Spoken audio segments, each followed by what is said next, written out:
So when you challenge them and then you get really clear on what you want and you start visualizing, man, I see it, man, I see that boat, I see that car, I see that life of freedom, I see that wealth on the beach, I see that, deciding that you're going to do all the things that you believed. We're back. When it comes to building wealth and achieving success, there's a lot of talk about, strategies, about techniques, about all kinds of other stuff, investments and all those external factors, right? We're all excited about learning about those things.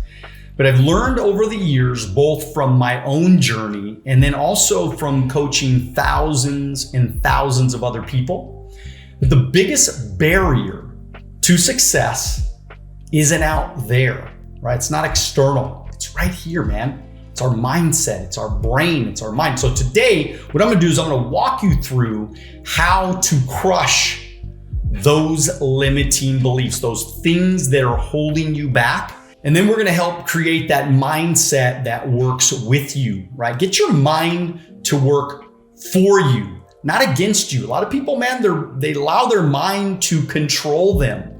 What we want to do is we want to control our mind. And so it's the limiting beliefs that keep crawling up into your mind. They keep, creeping up there, telling you you're not good enough.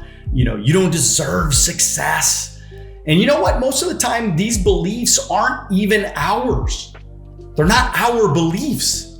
They're hand-me-downs from our previous generations. It's our grandparents, our great-grandparents, our brothers and sisters, our coworkers, the grumpy guy at work who always said you would never make it. And these beliefs often come from our environment and all those past experiences, our childhood and things like that. And so we got to be conscious of that and aware of that. And so, think about it. Maybe you grew up in a family where money was always tight. And now, without even realizing, you believe that wealth is something that's not possible for you.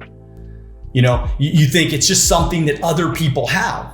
Or maybe you had a teacher who, told you that you weren't smart enough. And now every time, you think about starting something new, you're like, I got to be perfect at it, or I got to be, have perfection or whatever, right? And it's just that nasty voice, man, that keeps popping up and saying, why bother? Just let it go. You're not good enough. You'll probably never make it. They were right, whatever. And that's just sad, man. To me, that's a bummer.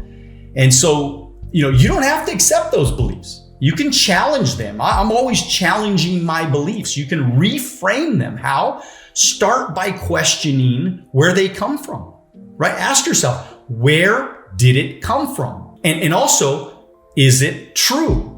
When you start digging, you often find that the beliefs are not even true. They're not even real. So if they're not real, why are you allowing them to keep coming up in your life? So we think about our environment, our experiences that shape us in ways that we don't always realize. And if you did grow up, like we were talking about before, in an environment where, you had scarcity, that was the norm. You lived in a poor neighborhood and that was just normal. Everybody's broke, man. You're always thinking, there's not enough to be going around for everybody. But here's the truth. The world is abundant. Opportunity is everywhere if you're willing to look, right? I mean, if you're willing to really challenge those beliefs and say, wait a minute, they're building Ferraris every day. They're building big houses every day. Why not me? Why can't I have that stuff, right? I mean, when I had a client who grew up believing that rich people were greedy. And it wasn't until we started diving deep into his experiences that he realized the belief was just a projection from what? From who? Right? Who do you think? The parents. And what were the parents doing? They were struggling. And once he reframed that belief, he started seeing wealth as a tool for good. It was a way to create freedom and help other people and give more to charity and give more to his church and, help his family more and do better things with his life.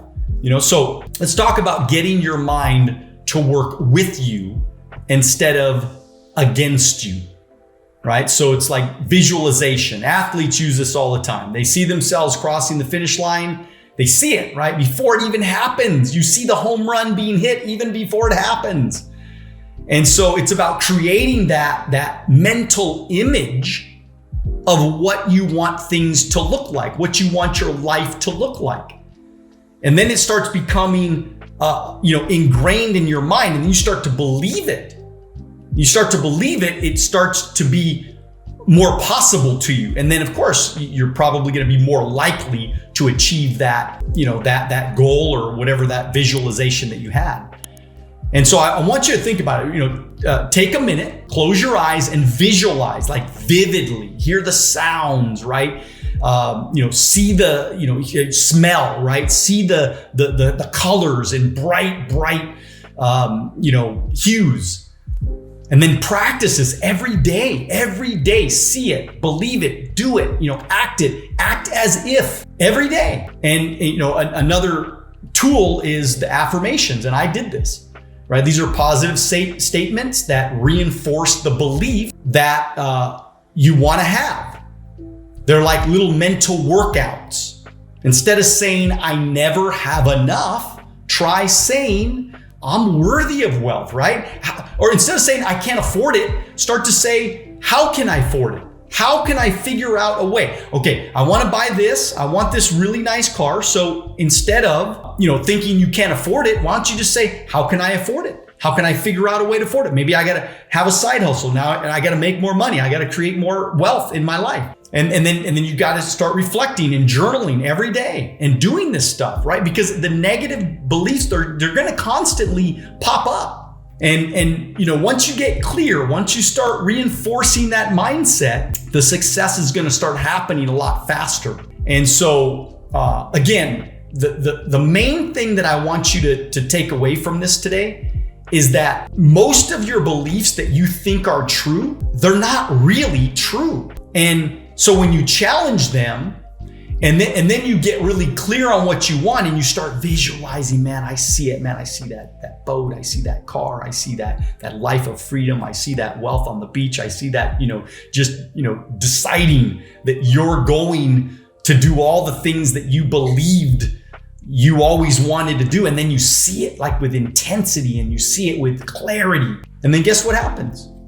It starts to manifest in your life. It's called the law of attraction, man. Whatever you think about is ultimately going to become your reality. And so what I do know is that limiting beliefs don't have to stop you. I mean, they're stopping a lot of people right now, trust me, but they don't have to stop you. You could use these beliefs as fuel to take your life to whatever level you want to take your life. But get clear on what you want. Write down. I wrote, when I first got in business, I wrote down 150 goals of a lifetime. I wrote down exactly where I wanted to live, how I wanted to live, what kind of money I wanted to make, what kind of business I wanted to build. I did everything that I could possibly do to give myself an edge. I thought like nobody else that I knew. Everybody thought I was crazy. Everybody thought I was nuts, man.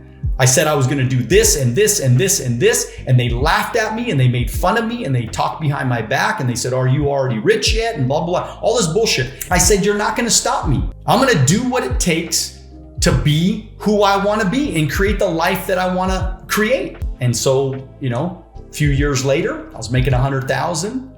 The year after that, I made 250. After that, the following year, I made 350,000.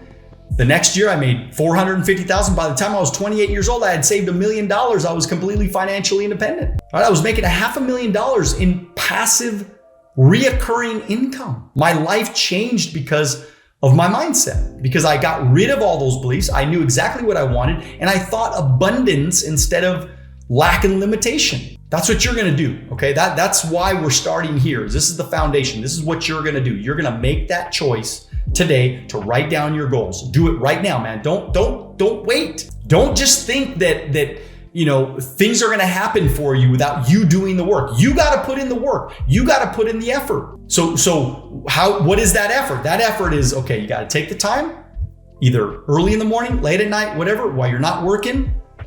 And you got to sit there and you just got to start dreaming big and writing down all the things, and then close your eyes and visualize and see it happening right before your eyes, and believe that it's going to be possible for you. Because what happens is once you write it down and once you believe that it's going to happen, then what happens is your mind starts to try to create that reality.